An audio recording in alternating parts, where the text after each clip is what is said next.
Oke. Oh ini gak jadi sama ini ya, Mas siapa itu? Mas Oktav ya. Nanti Pak Oktavnya sedang konfirmasi Pak, karena kebetulan beliau mengabarkan kemarin tadi pagi sehat. Coba nanti di follow up lebih lanjut Pak. Oh, ya ya, oke. Eh, saya mulai ya. Bismillahirrahmanirrahim. Assalamualaikum warahmatullahi wabarakatuh. Baik, para peserta eh, webinar bersama bisa.ai yang saya banggakan. Perkenalkan, nama saya Muhammad Fadli. Saya di sini sebagai dosen dari Universitas Hairun di Ternate, kemudian mewakili dari Aptikom dari Maluku Utara. Nah, sebenarnya saya eh, untuk materinya ini saya langsung lompat membahas tentang Transformers ya, karena saya kemarin bayangannya Mas Oktav akan ngasih sedikit pengantar tentang Neural Machine Translation. Tapi nggak apa-apa, saya udah siapkan sedikit pengantar supaya setidaknya kita nggak langsung lompat ke Transformer. Oke. Oh, cek cek. Ini suara saya kedengaran jelas nggak? Bisa di komen mungkin di public chatnya kalau ada yang kurang jelas suara saya. Saya coba ganti headsetnya nanti.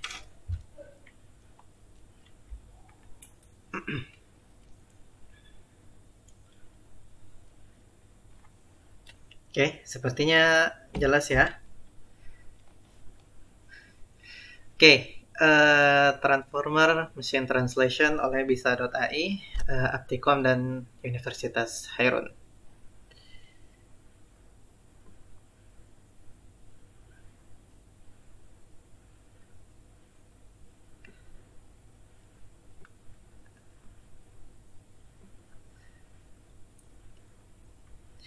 Nah, perkenalkan, nama saya Muhammad Fadli.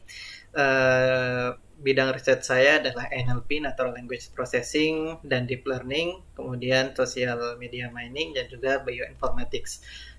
Saya masuk ke Universitas Brawijaya untuk S1-nya angkatan 2013, kemudian tahun 2016 saya pernah riset di Laboratorium Bioinformatics di Universitas Brawijaya juga di Malang. Dan pada tahun 2017 kemudian saya melanjutkan pendidikan master di National Central University, di mana saya juga sambil meneliti bersama IISR Laboratorium di National Central University. Kemudian sekarang saya menjadi researcher dan lecturer di Universitas Hairun di Ternate. Oke, hari ini yang akan kita bahas itu tentang machine translation, dan kita akan fokus ke Transformers sebagai former state of the art untuk machine translation. Oke, tunggu bentar ya, saya coba ganti headset.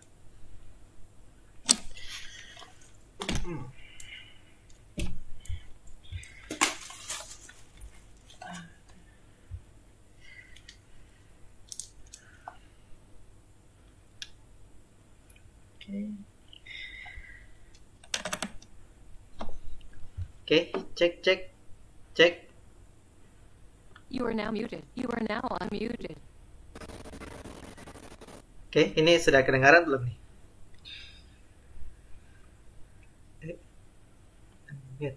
You are now unmuted. Oke, cek cek. Oke, udah jelas belum ya? Masih sedikit fatal nih. Coba ya. Apa karena jaringannya kali ya? Tes, cek cek. Mungkin jaringannya juga Pak. Kalau gitu webcamnya coba saya matiin ya. Pakai suara aja. Pak. Oh ya. Nah ini udah lumayan jelas nih kayaknya nih. Iya Pak. Sudah lebih jelas lagi. Silahkan Pak, bisa dilanjutkan. Oke. Nanti kalau misalkan suaranya agak putus-putus atau kurang jelas, saya tolong di chat lagi ya. Jadi sambil saya melanjutkan. Oke. yang akan kita bahas pertama tentang attention, kemudian kita akan melihat di dalamnya transformer itu isinya apa saja, dan kemudian kita akan melihat pengembangan transformer di masa sekarang ini apa aja, kemudian yang terakhir kita akan ngoding. Oke.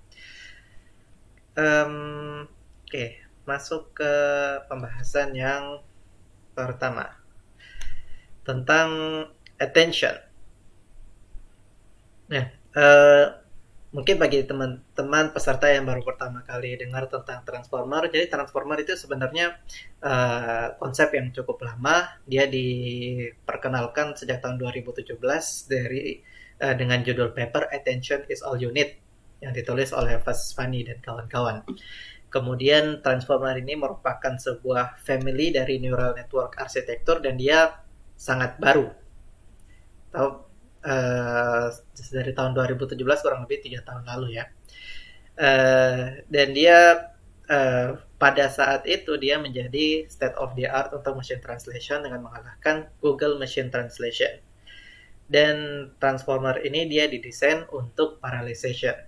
Jadi dia didesain untuk bagaimana menghandle data secara paralel, yang ini kan menjadi topik pembahasan yang menarik juga di deep learning ya. Bagi teman-teman yang mungkin baru tentang dunia deep learning dan NLP mungkin khususnya, teman-teman bisa lihat ada diagram yang di sebelah kanan ini. Kira-kira ini materi-materi atau istilahnya apa ya, tahapan-tahapan yang kalau misalkan teman-teman ingin mempelajari transformer, memahami transformer secara utuh, menurut saya inilah yang kita butuhkan. Kita mungkin harus paham tentang RNN, kemudian sedikit tentang LSTM dan gated recurrent unit, kemudian tentang encoder dan decoder juga, dan tentang attention, dan sepertinya itu sudah cukup untuk membantu kita.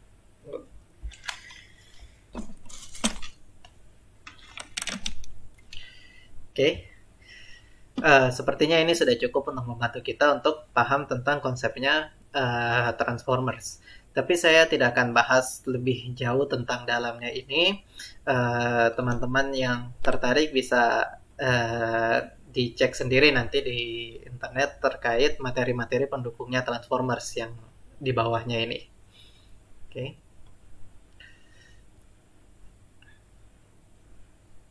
Oh, saya masih putus-putus ya.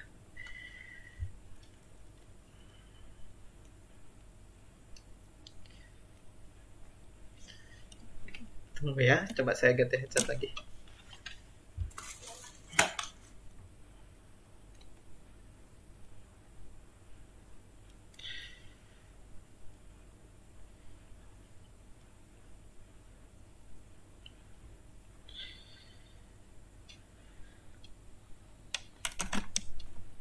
Oke, cek.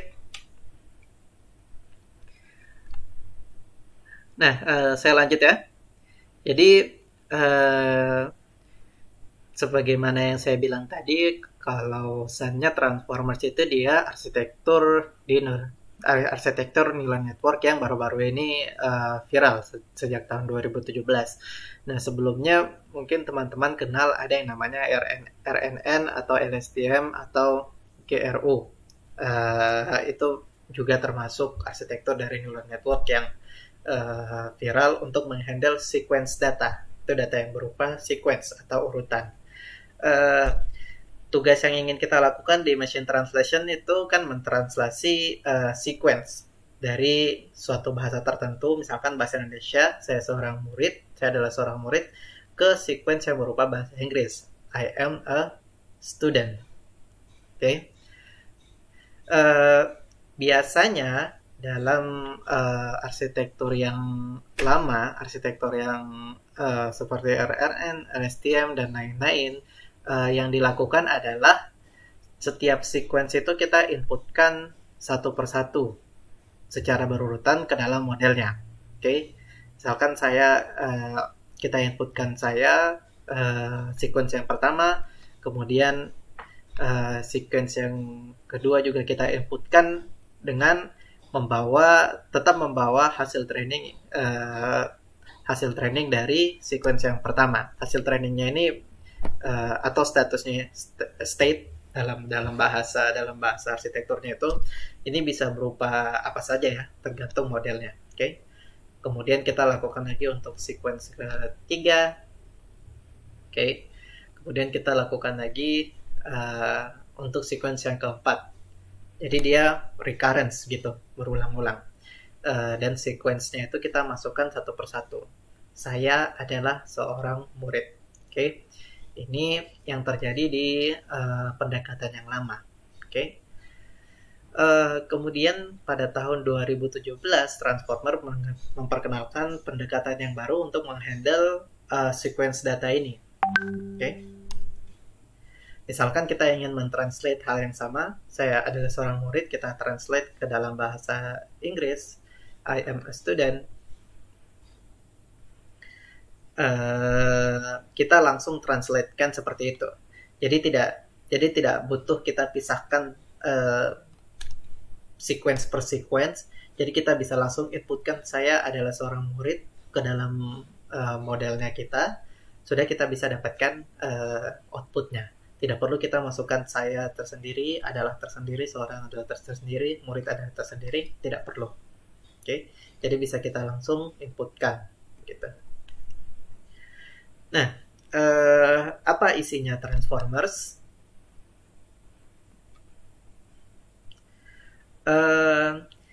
Bagian pentingnya Transformers itu ada dua yang perlu kita pahami. Di dalam Transformer tadi itu ada yang namanya encoder dan juga ada yang namanya encoder.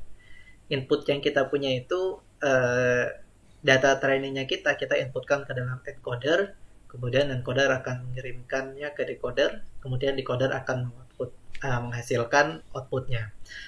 Makanya tadi di awal saya sampaikan kalau misalnya encoder-decoder ini suatu konsep yang perlu dipahami dulu kalau kita mau memahami Transformers.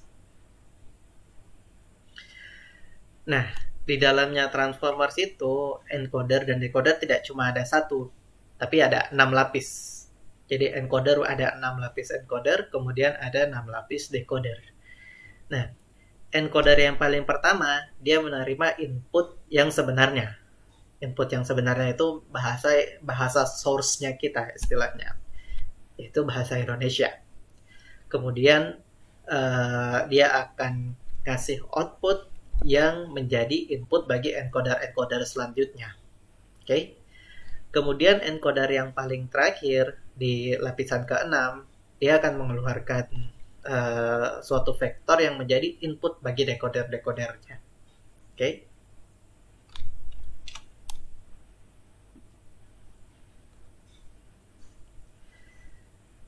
Nah, kemudian pada saat training, kita mencoba mentraining dengan menginputkan targetnya kita ke dalam decodernya. Misalkan kita mau translate kalimat yang tadi, saya adalah seorang murid menjadi I am a student. Saya adalah seorang murid, kita masukkan satu kali dalam satu stream ke dalam encodernya. Kemudian pada step yang pertama kita masukkan I dengan mengeluarkan output M, yaitu kata selanjutnya. Oke. Kemudian pada step yang kedua kita inputkan M dengan memberikan output E. Pada step yang ketiga kita memberikan input E dengan mengharapkan output student gitu. Dan sudah, karena kalimatnya sudah selesai, kita input student dengan outputnya end of sentence, titik atau apa terserah. Nah, kalau yang digambarkan dalam papernya arsitektur dari transformer itu seperti ini. Oke. Encoder itu yang di sebelah kiri, kotak yang sudah ditandai ini. Kemudian decoder itu yang di sebelah kanan. Inputnya di bawah kiri, kemudian outputnya di bawah kanan. uh, shifted right itu maksudnya kita nyerong ke kanan untuk setiap stepnya. Oke, seperti yang tadi I, kemudian M, kemudian a student gitu. Oke, kita mulai bahas secara detail ya, satu persatu. Mari kita mulai dari bagian awal dulu, yang paling bawah, bagian input-inputannya lah.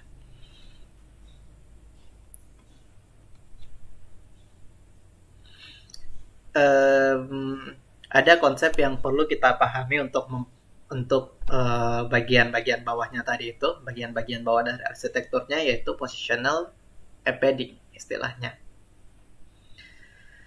Nah, positional embedding ini dia tugasnya itu supaya modelnya kita bisa paham konteks dari kalimatnya itu berdasarkan posisi words-nya atau posisi katanya. Oke. Jadi contohnya kalau kita punya kalimat Pak Guru sedang mengajar dengan kalimat Fadli adalah seorang guru, kata guru dari dua kalimat ini tentunya konteksnya berbeda, posisinya berbeda. Pada kalimat pertama Pak Gurunya dia menjadi objek, kemudian pada kalimat kedua Pak Gurunya menjadi subjek atau apalah kayak gitu. Jadi yang terjadi pada bagian awal ini adalah inputnya, kita inputkan sentence seperti biasa dalam bentuk vektor tentunya ya. Kemudian sentence itu kita embedding, dan embeddingnya itu kita summarize, kita jumlahkan summarize dengan positional encoding dari setiap words. Positional encoding itu dia menggunakan, pada papernya mereka menggunakan persamaan ini ya, sin-cos. Jadi tidak harus persamaan sin-cos, tapi kalau di papernya mereka mengatakan persamaan formula sin-cos ini yang terbaik, memberikan hasil yang terbaik. Okay? Jadi bisa teman-teman ganti dengan persamaan apapun untuk positional encodingnya. Kemudian, okay, positional embeddingnya itu tadi bagaimana? Kita lihat lagi lebih detail lagi. Jadi inputan pertama adalah kalimat biasa kan? Saya adalah seorang murid. Setiap words itu kita representasikan dalam bentuk word embedding. Okay? Karena komputer dia tidak paham kata-kata, dia tidak paham huruf, dia tidak paham ya huruf kata saya, kata adalah, kata seorang, kata murid, dia kan tidak paham. Dia pahamnya angka-angka doang. Makanya kata ini kita harus representasikan dalam bentuk angka yang disimpan dalam bentuk vektor. Okay?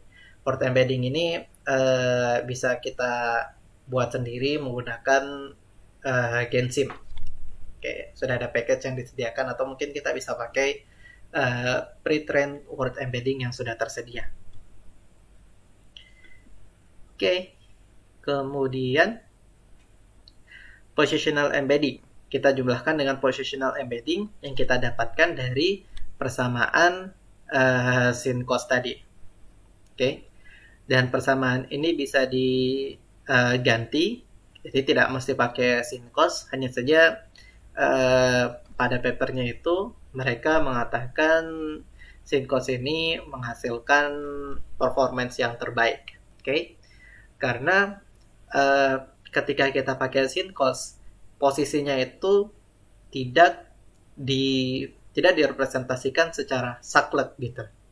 Jadi posisinya itu bisa elastis. Posisinya bisa jadi mungkin teman-teman kalau pikir mungkin ada yang berpikir baiknya kan kita gunakan 1010 aja. Misalkan pada posisi pertama itu urutannya 0001. Kemudian pada urutan kedua posisinya itu 0010 kayak gitu. Nah, hanya saja pada implementasinya ternyata menggunakan persamaan sin-cos ini untuk menentukan positional embedding itu hasilnya lebih bagus karena posisinya lebih relatif dan tidak saklek. Jadi modelnya lebih elastis kayak gitu. Kita jumlahkan, nanti kita akan dapat outputnya berupa real embedding yang kita gunakan untuk sebagai inputnya transformers. Oke. Kenapa harus dijumlah? Ya, sebenarnya tidak harus dijumlah juga sih. Cuma berdasarkan papernya mereka menjumlahkan itu dan hasilnya ternyata lebih bagus. Mungkin kalau teman-teman ada eksperimen yang lain bisa dicoba juga. Oke. Oke. Selesai sudah bagian pertama dari ini. Sekarang kita bahas tentang encodernya. Oke. Bagian input-inputannya udah, kita bahas tentang encoder.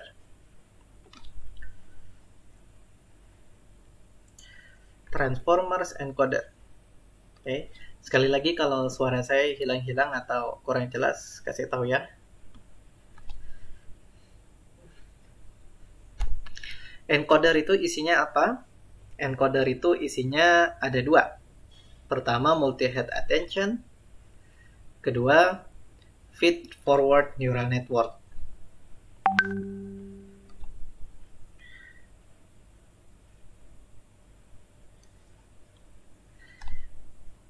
Oke. Jadi, gambar yang sebelumnya, kalau didetailkan, gambarnya itu seperti ini.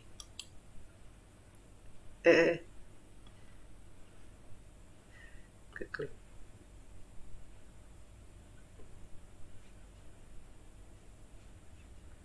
Tunggu.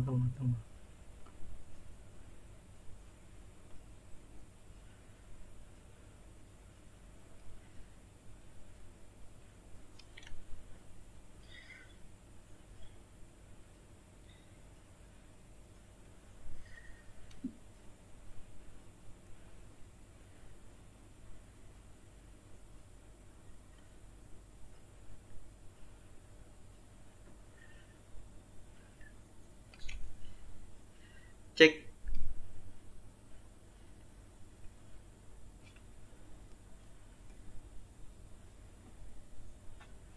You are now muted.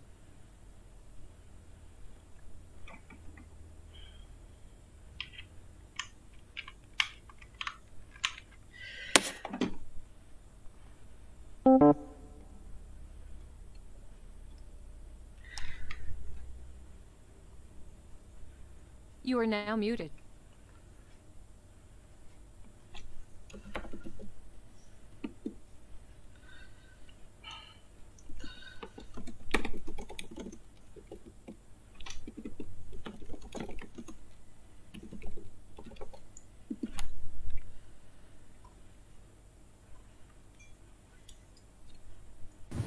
Ya, untuk Pak Fadli mungkin bisa diulang lagi Pak untuk audionya seperti yang awal tadi.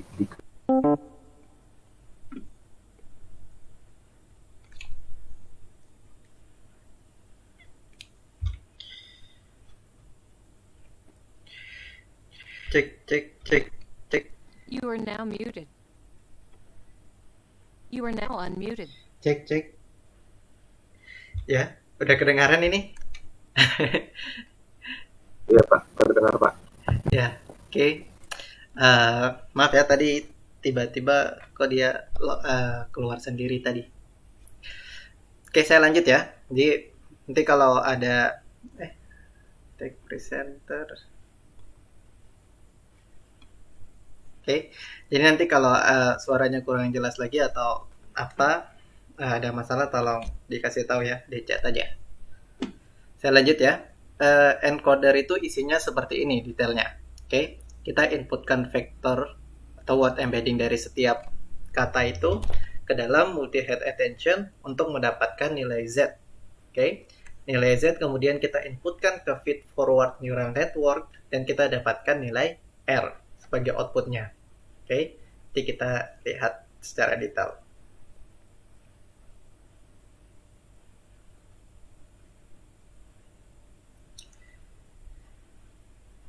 Dan itu untuk encoder yang ada di lapisan paling pertama. Tadi kan sudah saya bilang kalau encoder itu ada 6 lapis. Kemudian untuk encoder di lapisan kedua dan lapisan seterusnya sampai lapisan ke-6, dia itu menerima inputan berupa R dari encoder sebelumnya. Kemudian untuk mengoutputkan R lagi yang akan menjadi input bagi akan menjadi input bagi encoder yang selanjutnya. Oke.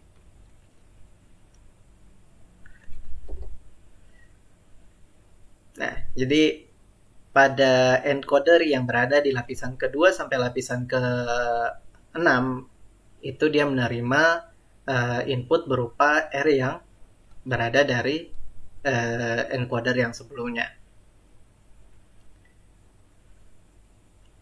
Oke. Apa isinya multi-head attention ini lagi? Nah, ayo kita cek lagi isinya secara detail. Nah, multi-head attention ini dia fungsinya untuk mencari fokus dari suatu kalimat dan untuk mencari relation atau hubungan antara suatu kata dengan kata yang lain di suatu kalimat. Contoh, misalkan Ari melihat Pak Guru sedang bersama anak beliau. Beliau ini maksudnya siapa? Ari atau Pak Guru nih? Kalau manusia kan kita mudah kan mengetahui itu. Ari melihat Pak Guru sedang bersama anak beliau. Oh, berarti beliaunya ini Pak Guru gitu. Tapi kalau komputer dia bagaimana caranya tahu hubungan seperti itu? Caranya pakai multi-head attention ini. Caranya sebenarnya pakai attention. Kemudian multi-head ini konsep yang ditawarkan oleh papernya ini. Oke. Contoh, saya adalah seorang murid. Kita mencoba mencari posisinya saya di kalimat ini itu sebagai apa? Atau saya ini dia hubungannya apa di dalam kalimat tersebut? Dia mencari posisinya saya di dalam kalimat ini sendiri. Makanya terkadang multi-head attention dari encoder ini juga dibilang sebagai self-attention. Oke, karena dia mencari hubungan kata tersebut dengan posisinya pada kalimat tersebut. Jadi kita akan mencari saya hubungannya dengan kata saya itu apa? Saya hubungannya dengan kata adalah itu apa? Saya hubungannya dengan kata seorang itu apa? Saya hubungannya dengan kata murid itu apa? Dan tidak hanya kata saya itu, tapi dilakukan juga untuk adalah. Kemudian dilakukan juga untuk kata seorang, kemudian dilakukan juga untuk kata-kata yang selanjutnya sampai selesai. Nah, setelah ini selesai, jadinya kan kita dapat hubungan antara kata tersebut dengan kata-kata yang lain. Jadi kita dapat hubungan antara setiap kata dalam kalimat tersebut. Oke, dan itu direpresentasikan dalam bentuk vektor, angka-angka. Jadi misalkan saya hubungannya dengan kata saya itu bernilai 0,73. Oh, berarti hubungannya dekat banget. Ya iyalah, jelas kan ya. Karena kata saya itu kata itu sendiri. Kemudian kata saya dengan kata adalah hubungannya 0,04 nilainya.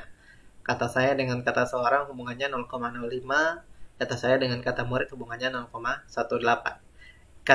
Angka-angka ini random aja ya. Saya cuma mau menunjukkan bahwa dia direpresentasikan dalam bentuk vektor seperti ini dan selalu kata tersebut punya hubungan yang besar dengan kata itu sendiri. Kayak sini adalah dia nilainya paling besar di antara hubungan-hubungan yang lain. Kemudian seorang nilainya paling besar juga dan murid dia nilainya paling besar. Oke. Nah, kalau di papernya multi-head attention itu digambarkan seperti ini. Oke. Jadi dia menerima 3 inputan, V atau value, K key, dan Q atau query. Kemudian diinputkan ke dalam layar linear Dari layar linear ini kemudian kita akan ambil scale dot product attention, kita concat, kemudian kita linearkan lagi.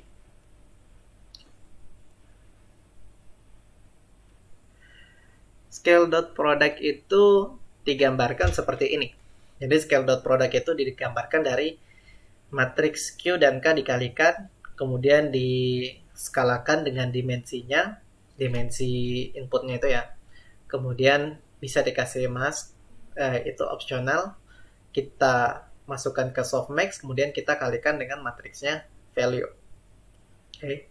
Dari situ kita akan dapat hubungan antara kata saya dengan kata adalah, kata saya dengan kata seorang, kata saya dengan kata murid, kayak gitu.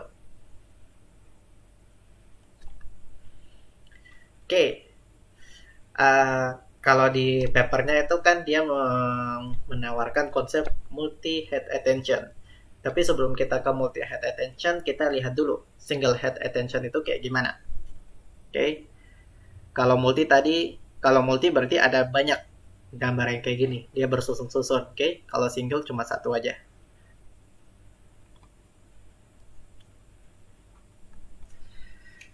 Nah, Z ini didapatkan dari rumus ini. Softmax-nya matriks Q kali transpose matriks K dibagi dengan dimension dikali dengan value. Kalau teman-teman bingung lihat rumusnya, sebenarnya rumusnya itu hanya gambar aja. Gambar ini sama aja sebenarnya. Jadi rumus itu cuma kan intinya sama kan, Q dikalikan K, kemudian di scale dibagi dengan dimensi, kemudian dimasukkan softmax dan dikalikan dengan V. Oke. Jadi kayaknya lebih enak lihat gambar ya daripada lihat rumus. Oke, kita lihat nih. Misalkan inputan ke encoder yang pertama tuh kayak gini. Saya punya kalimat, saya adalah seorang murid. Dan setiap kata itu dia punya word embeddingnya masing-masing. Oke. Input flow-nya itu terjadi seperti gambar ini. Oke. Kita inputkan saya ke dalam multi-head attention, outputkan nilai Z, dapatkan R. Oke. Dan itu terjadi untuk setiap kata.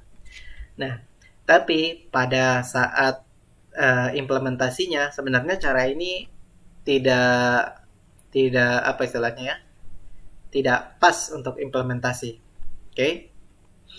Karena yang pas dan lebih cepat itu kalau kita representasikan dalam bentuk matriks. Jadi misalkan matriksnya ini kita susun semua tadi. Ini saya contohkan misalkan cuma 2 kata aja ya. Oh, tidak muncul gambar ya? Tunggu. Cek. Ini muncul nggak nih? Muncul Pak pada slide encoder multi-head attention. Tadi yang hilang itu dari mana ya? Oh, udah katanya. Oke, lanjut ya. Jadi pada penerapannya setiap word embedding dari setiap kata itu tidak kita masukkan dalam bentuk satu persatu gitu, tapi kita representasikan dalam bentuk dalam bentuk matriks seperti ini. Oke, jadi disusun semua baru kita inputkan sekaligus. Ini contohnya misalkan terdiri dari 2 kata lah. Kita inputkan ke multi-head attention, dapatkan matriksnya Z, kita inputkan ke feed forward, dapatnya matriks R. Gitu.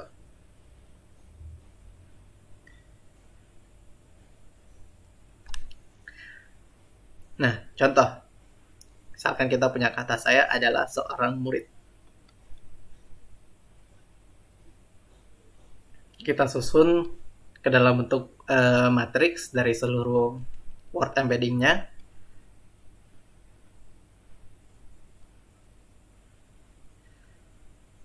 Oke. Kemudian perlu kita ketahui bahwa ada juga matriks weight dari setiap nilai-nilai ini. Jadi kan kita butuh value untuk inputannya, kita butuh key untuk inputannya, kita butuh Q untuk inputannya attention ini. Dan tiap-tiap itu mereka juga punya nilai weight atau nilai bobotnya. Nah, bobotnya ini awalnya diinitialize secara random dan diupdate terus-menerus pada saat training. Nah, nilai Q ini dapat dari mana? Nilai Q sebagai inputannya attention ini kita dapatkan dari X-nya dikali dengan WQ-nya. Oke. Dengan WQ-nya Q.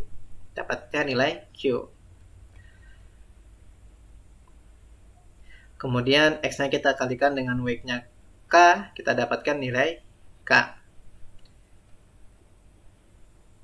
Kemudian X-nya kita kalikan dengan nilainya W, kan W-nya V, dapatnya nilainya V. Oke. Sekarang kita sudah dapat nilai dari ketiga matriks ini, kita siap inputkan ke scale.productAttention.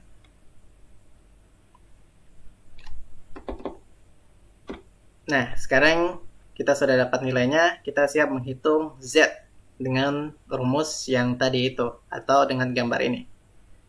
Gambar ini kalau kita komputasikan,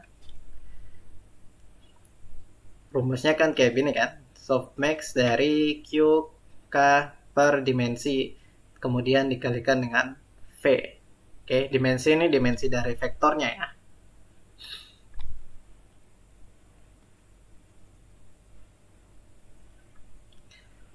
Nah, jadi kita kalikan, nanti akan dapat proses seperti ini, softmax dari Q dikalikan K transpose, kita skalakan dengan dimensinya, kemudian kita kalikan V, kita dapatkan matriks Z. Oke. Sebagai outputnya dari single head attention. Kita tadi masih bicara single ya. Nah, kalau single head attention dia menghasilkan satu matriks Z. Berarti kalau multi head attention kita punya banyak yang kayak begini dan kita akan menghasilkan banyak matriks Z. Oke, sebanyak H. H itu maksudnya head. Nah, pada paper aslinya itu mereka menggunakan Fastfani itu dia pakai nilai head 8. Jadi akan ada 8 vektor Z itu. Oke. Kemudian feed forward neural network itu dia cuma terima satu matriks sebagai inputan aja. Padahal kita punya 8 matriks Z hasil dari multi head attention-nya ini. Nah, gimana 8 ini kita bisa tetap pakai satu matriks? Caranya kita concat ya, ada concat di sini. Jadi hasil inputan dari yang hijau ini tadi kita masukkan ke dalam layer concat.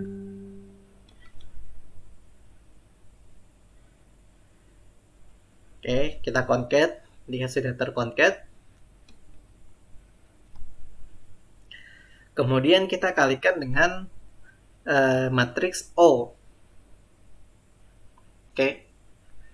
Matriks O ini ya sama juga kayak matriks-matriks yang sebelumnya tadi. Jadi dia memang ada di situ, memang ada di modelnya dan dia diupdate selama training. Dari situ kita bisa dapatkan satu nilai Z yang linear. Oke. Jadi kita dapat nilai Z yang merepresentasikan seluruh nilai Z semuanya yang ada 8 ini nih.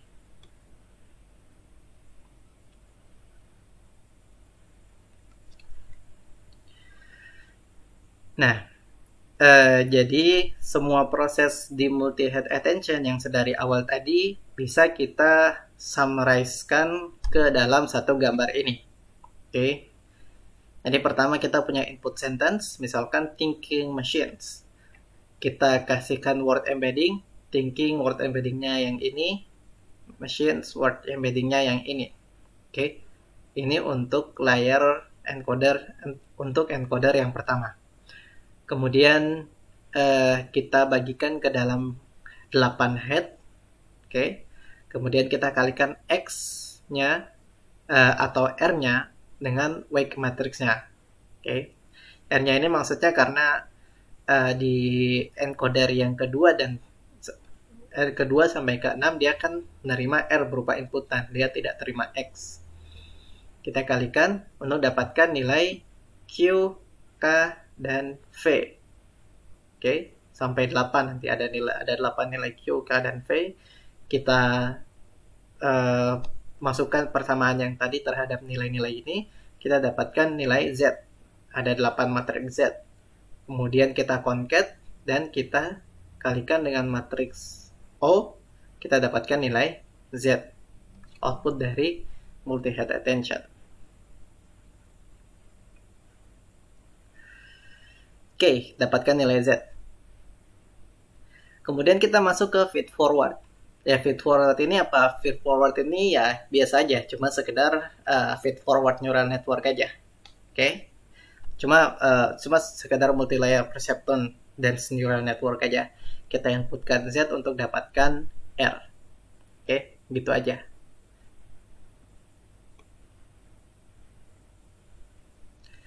Udah, selesai masalah encoder tadi. Sekarang kita bahas tentang decoder. Sebenarnya sama. Konsepnya juga tetap multi-head attention, cuma nanti ada beberapa sedikit perbedaan. Nah, kalau tadi di encoder ada 2 komponen, multi-head attention dan feed forward aja. Di decoder ini ketambahan 1.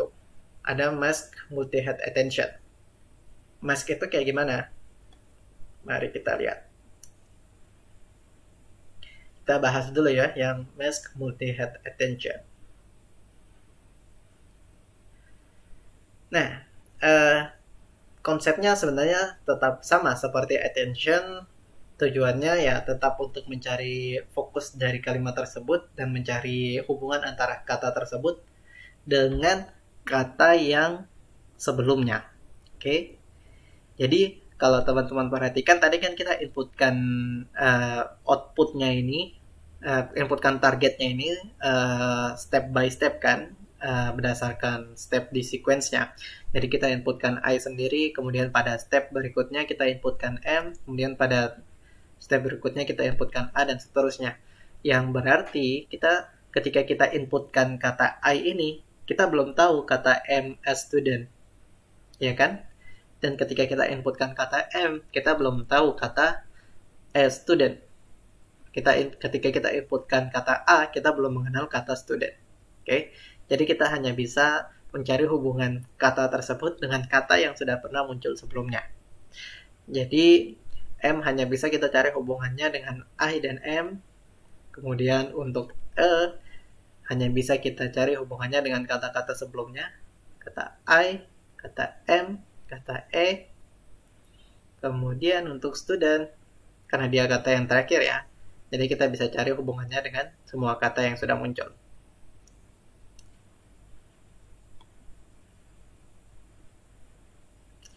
Tetap direpresentasikan dalam bentuk vektor ya, kayak yang awal tadi.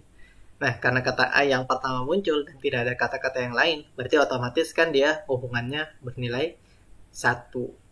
Maksudnya hubungannya benar-benar kuat sekali karena memang tidak ada kata lain yang pengganggu. Ketika kata M muncul, kemudian yang ada nilainya cuma yang bagiannya I dan bagiannya M. Oke. Perhatikan nilai yang di sisanya ini nilainya 0 semua. Nah, itulah mengapa dibilang mask. Karena dia tertutup begitu. Termask.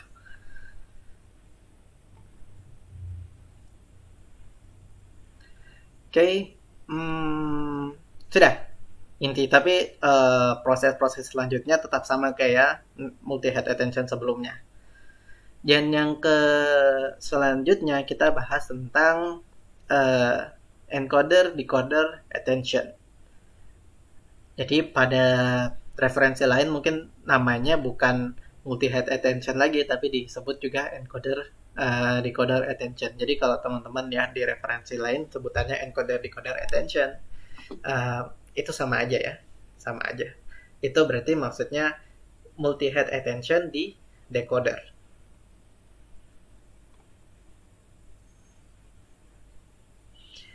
Oke, dia menerima 2 input dari encoder dan 1 input dari decoder itu sendiri. 1 inputnya itu datang dari mask multi-head attention, 2 inputnya ini datang dari encoder yang terakhir. Oke, jadi kalau dibayangkan kurang lebih seperti ini. Dari encoder yang terakhir itu dia cuma dapat nilai key dan value.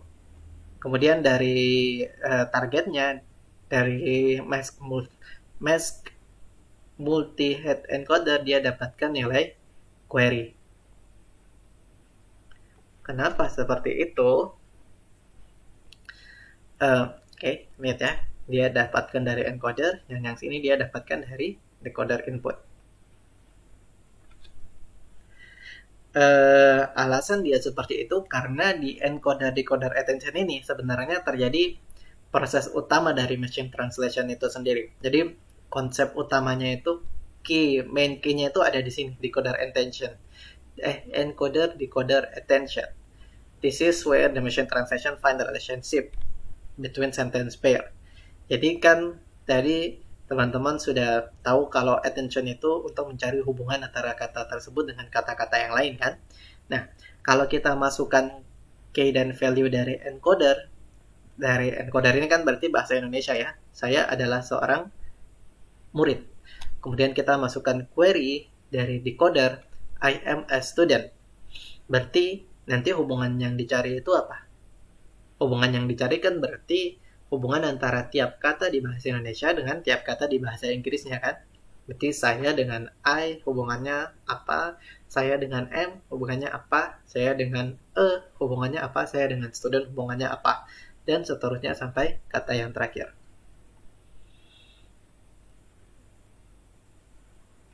Oke, selesai sudah bagian encoder dan decoder. Tapi tadi itu belum belum terlalu detail ya. Kita tambahin lagi nih. Ada yang namanya add dan normalize. Ini bagian penting juga nih dari transformers. Tunggu.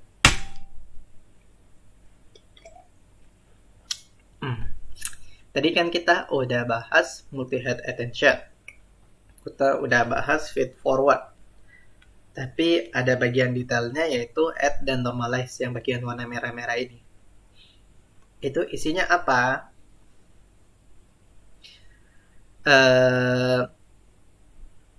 Misalkan ya, encoder bentuknya seperti gambar tadi itu. Nah, kalau kita detailkan, dia bentuknya ada layer add and normalize di setiap outputnya. Jadi di setiap outputnya multi-head ada add normalize, di outputnya feed forward ada add and normalize juga. Ada layer add dan normalize. Misalkan kita punya input, saya adalah seorang murid. Kita representasikan dalam bentuk vektor, ya. Word embeddingnya kita satukan dalam bentuk vektor. Kemudian kita kasih positional encoding, seperti yang sudah kita bahas sebelumnya. Kemudian hasil dari positional encoding itu kita inputkan ke multi-head attention. Oke. Di multi-head attention itu terjadi segala macam proses yang sudah kita bahas tadi. Setelah itu outputnya kita tambahkan ke kita masukkan ke add and normalize. Add and normalize ini dia akan mengambil nilai Z ya tentunya ya. Output dari multi-head attention. Kemudian dia juga ngambil nilai X yang setelah di positional encoding ya. Kemudian apa yang akan dilakukan? Yang akan dia lakukan adalah menjumlahkan X dan Z, kemudian dilakukan batch normalization. Untuk batch normalization ini kita tidak bahas lebih detail ya, tapi teman-teman bisa merujuk ke paper ini. Batch normalization yang diperkenalkan oleh Google.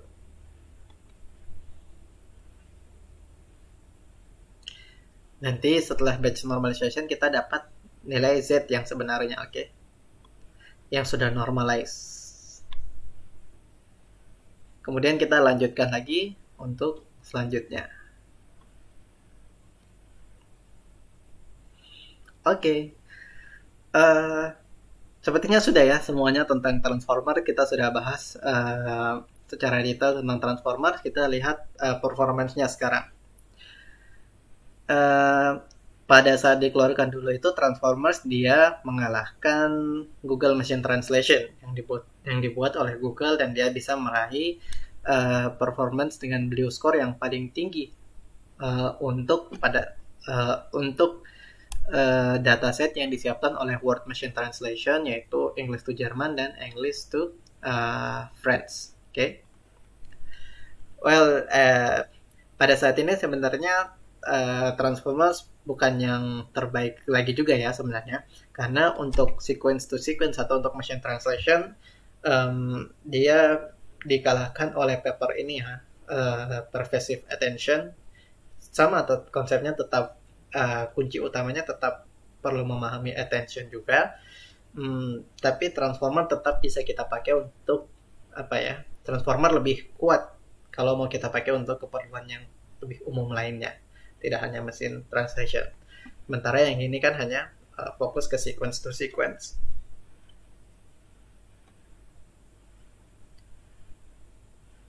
Oke. Transformer development. Transformer ini kita bisa pakai untuk apa aja? Sebelumnya transformer dikembangkan menjadi transformer XL, kemudian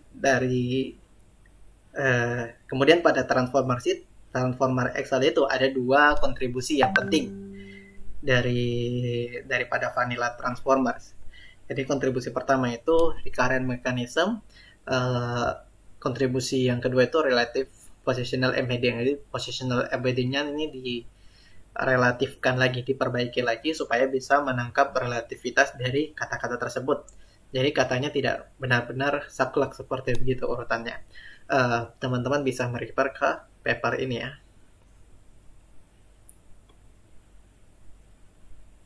Kemudian ada juga yang namanya BERT, jadi pre-training of deep bidirectional transformers, dan fungsinya itu untuk language understanding. Jadi membuat language model. Ada dua komponen utama yang perlu teman-teman pahami, yaitu mask language model. Bagaimana mereka membuat language model dengan auto encoding. Tadi mereka mencoba memprediksi kata-kata yang blank kayak gitu. Dan ada juga next sentence prediction. Nah, BERT ini dia tersusun dari 12 layer transformers. Oke, TRM itu maksudnya transformers. Jadi dia pengembangannya tetap dari transformers. Bagi yang mau memahami BERT, sebelumnya saya sudah pernah bikin video tutorial ya tentang BERT, bisa dicek di slide ini. Oke. Kemudian ada juga XLNet yang mengenalkan permutation language modeling. Sebenarnya tidak mengenalkan sih, tapi mereka menggunakan konsepnya untuk memboost performance. Mereka menggunakan permutation language modeling, dan mereka ini yang mereka kenalkan, to stream self attention. Oke. Jadi ya, ada beberapa masalah yang terjadi di BERT dan hanya bisa selesai dengan diatasi dengan two stream self attention. XLNet ini dia terdiri dari 12 layer dari transformer XL ya. Saya juga udah pernah bikin tutorial dari XLNet ini, teman-teman bisa cek di sini.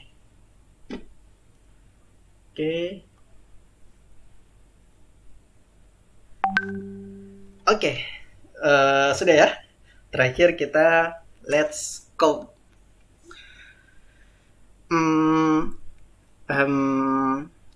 Teman-teman bisa buka codingan ini. Atau mungkin yang mau tetap perhatiin di layar juga nanti gak apa-apa, nanti saya share screen, tapi teman-teman juga bisa simpan linknya mungkin pengen nyoba-nyoba.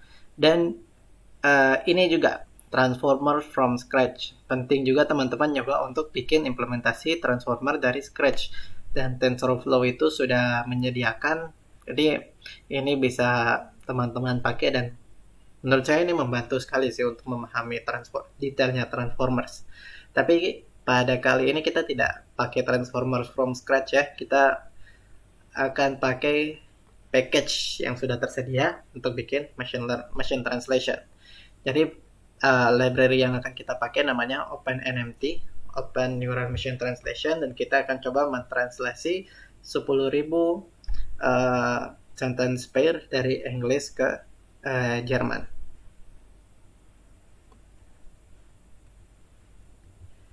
Oke, referensinya ini. Saya ini dulu ya, share screen ya. Action. Ini ya, share external video. Bukan. Share screen.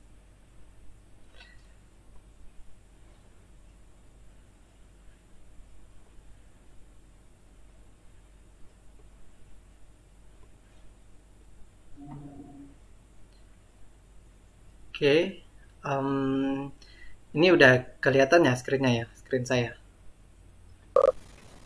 Masih belum terlihat Pak. Coba ya. Masih di slide-nya. Share screen, entire screen. Halo.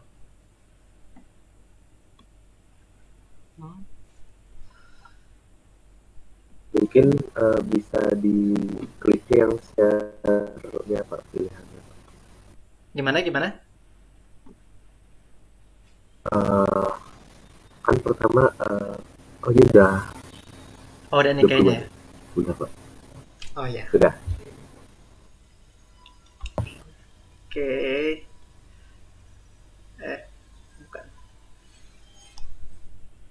Oke, ini udah ya, kelihatan nih.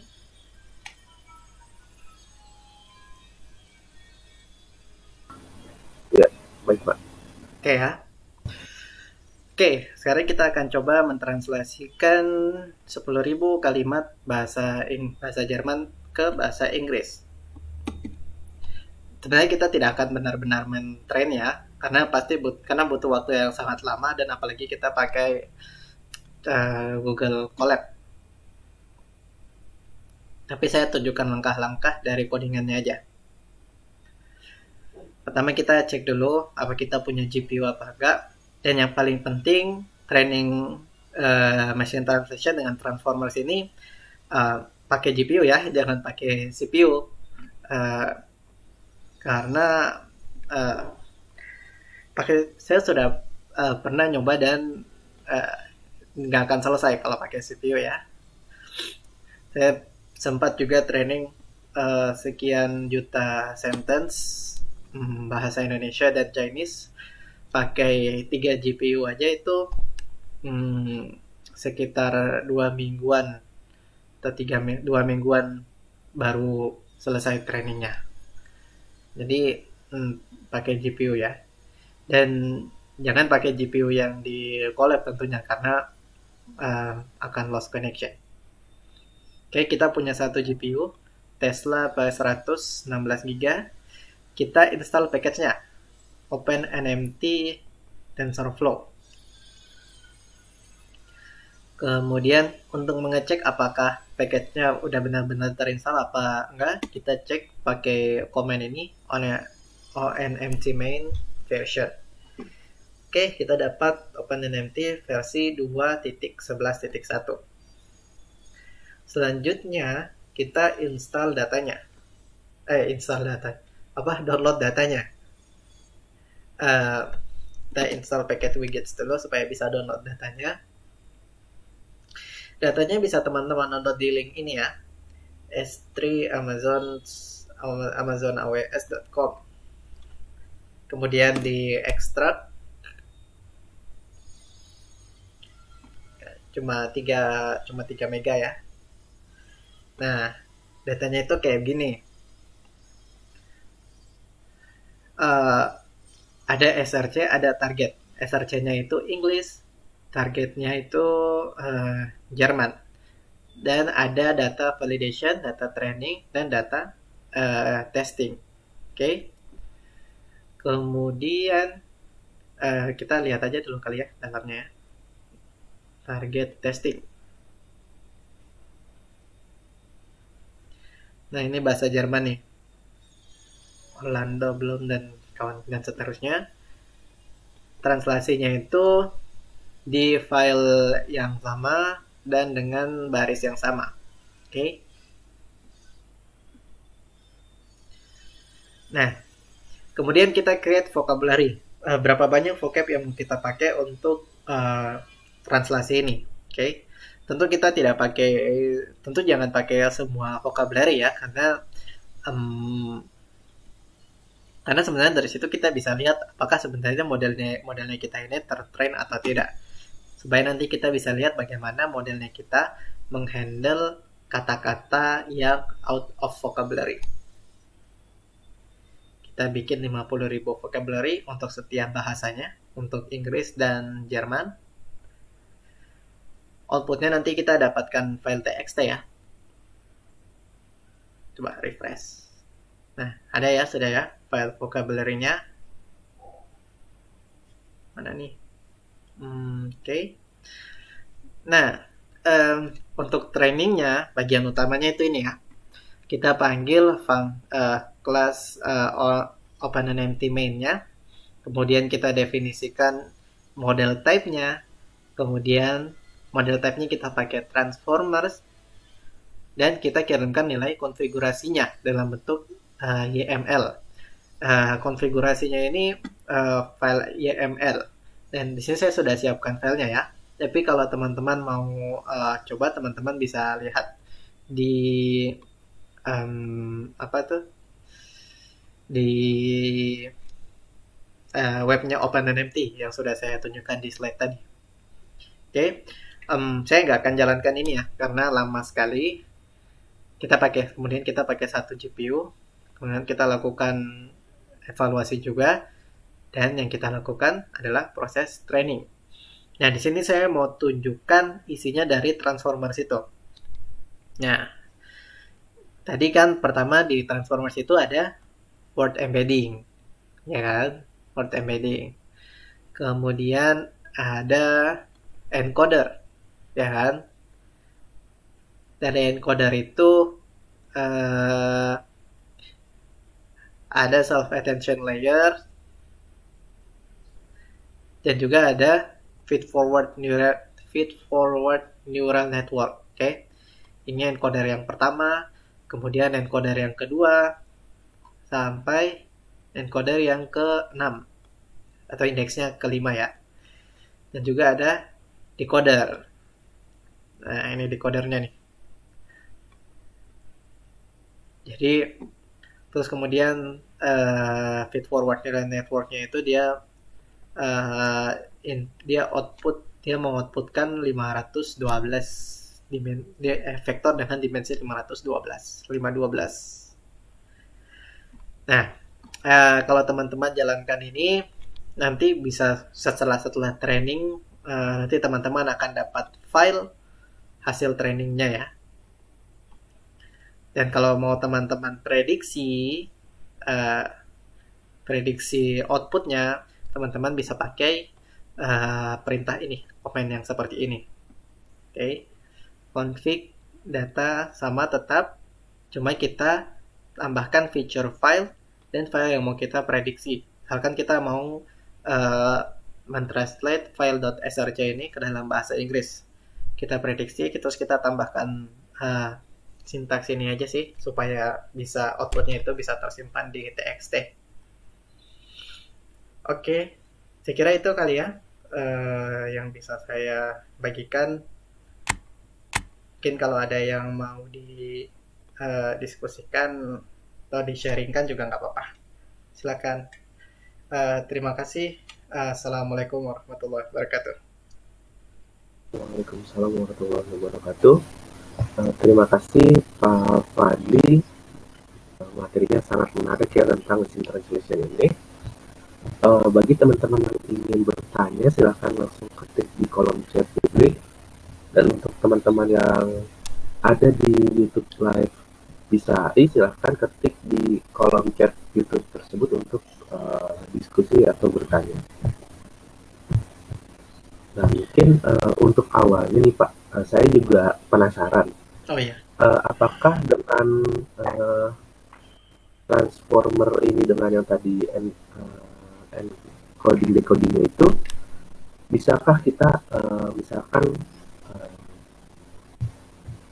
dari, kan kalau ini tadi melihatnya kecocokannya dari satu kata ya Pak, dari satu kalimat.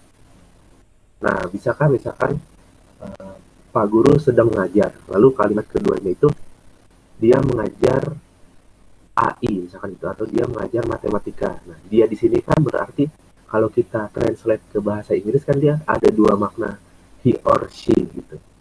Nah, itu bisakah disambungkan dengan kalimat sebelumnya bahwa yang benar tuh dia harusnya translate-nya ke he, bukan ke. Saya penasaran di kalimatnya itu Pak. Terima kasih. Ya. Ya betul. Kayak gitu bisa dilakukan dengan konsep attention tadi. Nah, misalkan ya kayak tadi ya contohnya ya. Saya melihat Pak Guru, dia sedang mengajar, kayak gitu misalnya. Dia itu merefer kepada siapa? Merefer kepada Pak Gurunya kan? Dan itu tetap bisa teratasi dengan konsep attention tadi itu. Ya, kalau jawabnya bisa apa enggak, bisa-bisa aja. Cuma Transformers dia didesain untuk itu ya. Tapi Transformer itu dia sebenarnya lebih didesain untuk sequence to sequence. Jadi bagaimana kita punya input sentence, kita generate sentence yang lain dalam bahasa yang lain misalkan. Nah, jadi untuk kayak begitu mungkin kita bisa pakai developmentnya tadi dari Transformer, misalkan kayak XLNet yang dia punya next sentence prediction dan BERT tadi. Dia lebih karena mereka XLNet dan BERT itu kan language understanding ya, jadi dia bisa lebih paham permasalahan kayak gitu. Tapi tetap sih memang konsep dasarnya itu dari Transformer dan attention tadi. Ya. Oke, baik Pak. Terima kasih jawabannya. Nah, di sini dari teman-teman penonton di YouTube juga ada yang tertarik nih Pak. Mulai ada beberapa pertanyaan. Oh iya. Yang pertama ada pertanyaan dari Pak Yasir Abdurrahman. Matrix value key dan query mempresentasikan apa Pak? Mungkin bisa dijawab Pak. Ya. Matrix Q, key dan query yaitu matriks yang sebenarnya sudah ada di Transformers ya, dan sedari awal training itu dia direpresentasikan dengan angka random. Dia itu justru objektif dari trainingnya Transformers ini, kita mencoba mentraining matriks Q, K dan apa tadi itu, Q, K dan value supaya bisa memahami attention tadi itu. Ya, jadi dia random dan dia itu gunanya supaya kita bisa memahami hubungan antar kata dalam sentence tersebut, dan nilainya itu selalu diupdate selama training kayak gitu. Jadi intinya itu dia mencoba membagi inputnya, misalkan kayak gini ya. Ini saya masih share screen kayak ini ya. Masih presentation kayak. Iya masih Pak. Iya ya. Oke. Misalkan kita punya input ya. Saya adalah seorang murid. Nah, matriks Q, K dan V itu tadi dia mencoba membagi inputannya kita itu ke dalam tiga matriks tadi itu, Q, K dan V. kayak gitu. Tapi intinya tetap itu dia random dan tujuannya supaya kita bisa memahami eh, hubungan antara kalimat dan antara kata kayak gitu. Oke, ada lagi mungkin? Oke, baik Pak. Selanjutnya masih dari Bapak Yasir bertanya selanjutnya, apakah transformer pada eh, translate dari Inggris ke Jerman dan Jerman ke Inggris itu berbeda? Iya, betul.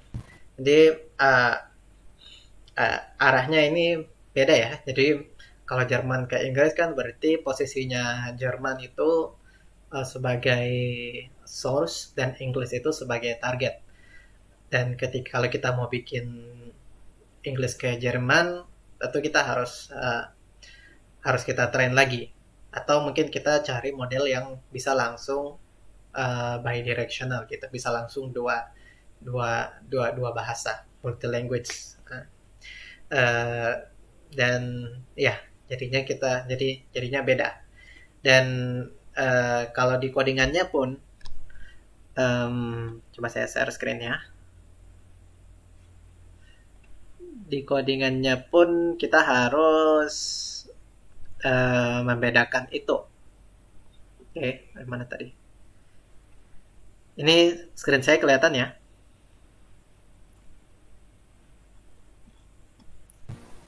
Terlihat Pak. Kelihatan. Oke. Tadi pada saat training kan kita butuh config.data.yml. Ini dia butuh kita buka ya config.yml. Jadi pada saat training kita harus mendefinisikan di dalamnya itu kita pengen source-nya itu bahasa apa. Misalkan kayak gini. Jadi kita punya data, ada training, ada eval, dan ada source. Ada vocabulary. Gitu. Misalkan training feature. Training feature itu maksudnya source-nya kita. Source-nya kita itu bahasa Inggris. Dan train label. Train label itu targetnya. Targetnya bahasa Jerman. Berarti filenya kita masukkan di variabel-variabel ini. Jadi hanya satu arah aja. Oke, itu mungkin ya. Oke, baik Pak. Selanjutnya pertanyaan terkait ada juga yang bertanya tentang OpenNMT tadi Pak. Apakah di dalam transformer OpenNMT sudah terdapat word embedder? Kalau sudah terdapat, apakah tidak perlu melakukan word embedding lagi Pak?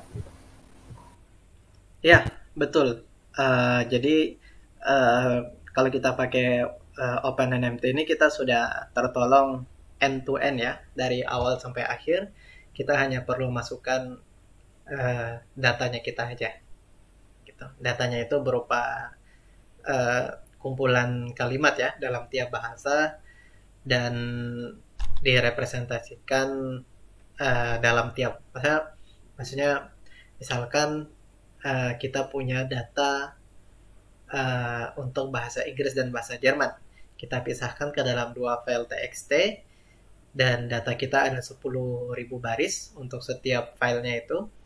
Dan baris ke-1 itu translasi dari baris ke-1 di file yang lain kayak gitu. Sampai seterusnya baris ke 10.000. Ya, gitu ya. Nah, selanjutnya pertanyaan yang cukup menarik, Pak. Bagaimana melakukan tuning pada transformer? Oke, tuning transformers ya. Sebenarnya tuning transformers itu tergantung mau mentuning kalau tergantung mau mentuning untuk apa ya. Tapi di GitHub-nya itu biasanya sudah diperlihatkan cara kita cara kita kalau kita mau tuning transformers. Coba saya sambil lihat GitHub ya. Transformers. Tapi sebenarnya tanpa kita tuning pun PyTorch itu sudah menyediakan kita untuk keperluan yang kita butuhkan. Misalkan kita mau pakai untuk sentence classification, ya, sentiment analysis, atau kita mau pakai untuk apa lagi, misalkan regression, ya. Tapi intinya bisa tetap untuk sequence to sequence, bisa untuk sequence data, ya. Nah, jadi mungkin bisa dicek langsung ya di GitHub-nya Transformers, ya. Dan yang sudah terfine tune tentunya sudah tersedia di apa namanya, PyTorch. Jadi bisa cek di PyTorch saja. Gitu ya. Oke, baik Pak. Ada lagi pertanyaan dari teman-teman komunitas. Kira-kira apa sih Pak kesulitan kalau kita ingin dalam proses membuat machine translation ini, kira-kira Pak tahapan yang paling sulit itu sekiranya di mana Pak? Oke. Sebenarnya ini ya, ya ini mungkin sekalian sharing pengalaman ya. Waktu dulu saya riset tentang, ya saya sebenarnya kan riset saya bukan tentang machine translation ya, tapi lebih ke chatbot dan kawan-kawan. Tapi saya sempat juga riset tentang machine translation, dan kalau menurut saya masalah modelnya ini mudah sekali. Kalau kita butuh model transformers, atau kita mau pakai preserve attention yang saya tadi bilang dia sudah mengalahkan transformers, itu kan kita tinggal pakai aja codingan yang ada di internet yang sudah disediakan oleh autornya. Atau kalau mau kita fine tune, tinggal kita fine tune aja. Masalahnya sebenarnya yang paling susah itu terdapat di pengumpulan datanya. Apalagi kalau data yang kita lakukan itu, data yang mau kita teliti itu data dari bahasa yang hampir punah. Misalkan kayak sekarang ini saya sedang coba untuk bikin machine translation buat bahasa Indonesia dan bahasa Tidore, ya, di Maluku Utara, bahasa Tidore, dan itu agak susah untuk mengumpulkan datasetnya, dan apalagi di Maluku Utara ini ada beberapa bahasa yang hampir punah dan agak sulit untuk mencari datasetnya, kayak gitu. Sisanya sih yang penting kita ini aja, tinggal jalanin codingannya aja, gitu ya. Baik Pak. Dan memang cukup menarik juga Pak terkait dengan bahasa daerah di Indonesia. Ya, betul. Nah, kiranya selain dataset, kalau misalkan kita punya dataset bahasa daerah Pak, itu apakah prosesnya sama saja atau ada kesulitan lain mungkin dari struktur bahasa daerah dan lain-lain Pak? Ya, betul. Ini juga poin penting ya, karena beda bahasa bisa jadi mereka punya karakter yang berbeda. Misalkan kayak Chinese, kita mau bikin translasi antara Chinese dan Indonesia, atau bahasa Jawa yang pakai pakai huruf-huruf itunya ya, huruf-huruf Jawanya ya, karena kita harus kita harus tambahkan lagi proses tersendiri untuk mengatasi huruf-huruf tersebut. Misalkan bahasa Chinese ke bahasa Indonesia, kita nggak bisa langsung translate gitu aja, karena di bahasa Cina itu kan nggak ada spasi.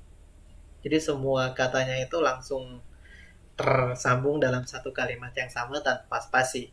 Dan kalau kita masukkan ke dalam modelnya bingung, karena misalkan dalam bahasa Cina itu ada misalkan suatu kata butuh 2 karakter dalam bahasa Cina. Misalkan kalau ada kata yang hampir mirip dan dia butuh 1 karakter aja, modelnya kan bingung, ini sebenarnya yang dimaksud kata apa nih, kayak gitu. Jadi kalau dari bahasanya, tulisannya itu penting ya, karakternya kayak gitu.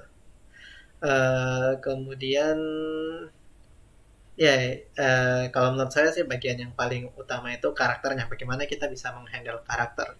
Dan ini bagian penting karena eh, kita harus cari bagaimana kita memisahkan atau bagaimana kita tokenize kalimat tersebut dengan pas kayak gitu. Ada algoritmanya tersendiri untuk melakukan itu. Dan untuk tiap bahasa biasanya berbeda algoritma untuk mentokenize-nya. Masa bahasa yang mempunyai karakter ya, kayak China atau mungkin kalau Arabic kan eh, bisa dipisahkan dengan spasi ya, jadi mungkin agak lebih mudah kayak gitu. Ya, baik Pak. Memang sangat menarik sekali ya. Eh, Terkait dengan mesin translation ini, kita bisa mendalami lagi tentang bahasa-bahasa yang ada baik di luar dari negara Indonesia ataupun di negara kita sendiri yang mana banyak bahasa dari berbagai macam suku. Nah, terima kasih. Mungkin itu tadi pertanyaan terakhir, ketertarikan juga dari saya Pak tentang bahasa daerah yang mungkin bisa jadi saran untuk teman-teman jika ingin melakukan riset atau penelitian tentang mesin translation, karena saya juga melihat mungkin tentang bahasa daerah di Indonesia sendiri masih belum banyak dieksplor ya Pak. Iya, betul betul. Iya. Eh, Baik. Eh,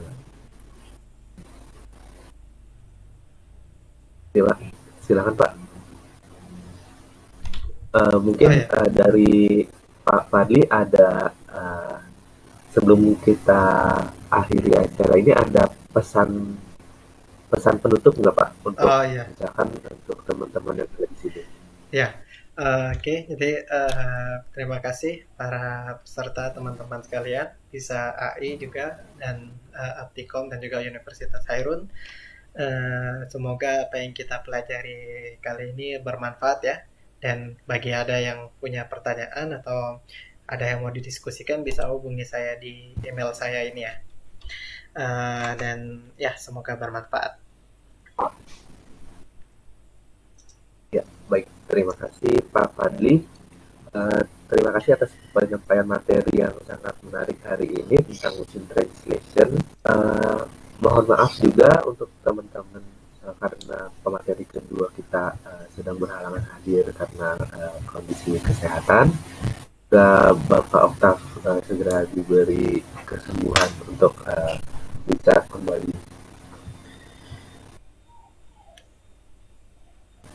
kembali untuk mengisi acara-acara selanjutnya. Tapi jangan khawatir, nanti untuk materi Pak Oktav hari ini nanti diupload ke YouTube, direkam dan diupload ke YouTube. Nanti untuk pada saksikan terus pada YouTube bisa ini. Nah, selanjutnya terima kasih juga untuk teman-teman yang sudah menonton di channel YouTube Bisa ini. Nah, jangan lupa saksikan acara-acara dari Bisa. Mungkin saya infokan sedikit. Nanti siang jam 10 selanjutnya ada materi tentang image processing and its real application. Nah, di sini bagi teman-teman yang tertarik dengan data gambar atau image itu bisa hadir nanti jam 10. Lalu juga ada artificial intelligence di industri militer atau military industri bersama Kolonel Arwin. Nah, ini ada nanti jam 2 siang. Nah, jadi kalau teman-teman ingin melihat acara-acara menarik dari BISAI, silahkan kunjungi langsung di website BISAI, bisa daftar juga sekalian di sana, atau lebih mudahnya untuk melihat event-event kita, silahkan follow media sosial BISAI di Instagram @bisa.ai. Nah, sekian mungkin informasi dari saya.